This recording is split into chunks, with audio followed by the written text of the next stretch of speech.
murder, death, power, suffering, and invasion. These words deal with people with no tolerance or patience.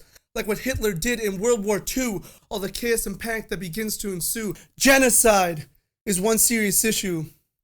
We all know about the Holocaust, but what about 1984? My people were attacked inside their temple and left dead on the floor. The government wasn't satisfied with all the fear they were instilling, so on the day of June 3rd, they began all their killing. They cut off the state of Punjab from everyone else around. No food, water, power, or supplies were gonna make it to that ground. No reporters or journalists were to be allowed in because they didn't want anyone to know about their sins. Nobody there was even able to get out because they wanted to end my people and be left with no doubt that my people were extinguished with no trace or evidence. 29 years passed and still none have faced the consequence. Man, does it even make sense? Oh, I'm sorry. It's because they said it was for their safety and just purely out of defense. Well, that operation was called Blue Star, and it was planned 1 year in advance.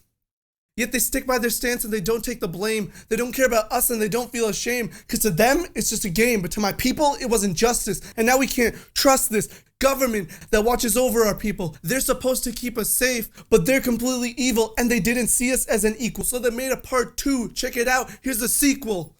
The government was upset that they hadn't yet won, so they sent police and civilians to get the job done. They armed them with bats, pipes, kerosene, and even tires, gave lists to where we live and set our houses on fire. The government sat back as they watched my people die, heard my people cry, and lived like kings, telling their propaganda-filled lies. Turning neighbors into haters, making us public enemy number 1, killing all our brothers, fathers, and sons, trying to make sure our population became none. The mobs came through the streets like an unstoppable twister and raped and killed all our mothers and sisters because they couldn't take it any longer. We were getting much stronger, so they continued to wrong her. They did it to her and to him, and those days only got worse. They took over our land and did it by force and showed no remorse as they tried to change our history's course. Yes, we're still here, we remain alive, but we're not like back then. No, we don't thrive. Most of us don't even know that 1984 existed, but those of us who do still remain very persistent.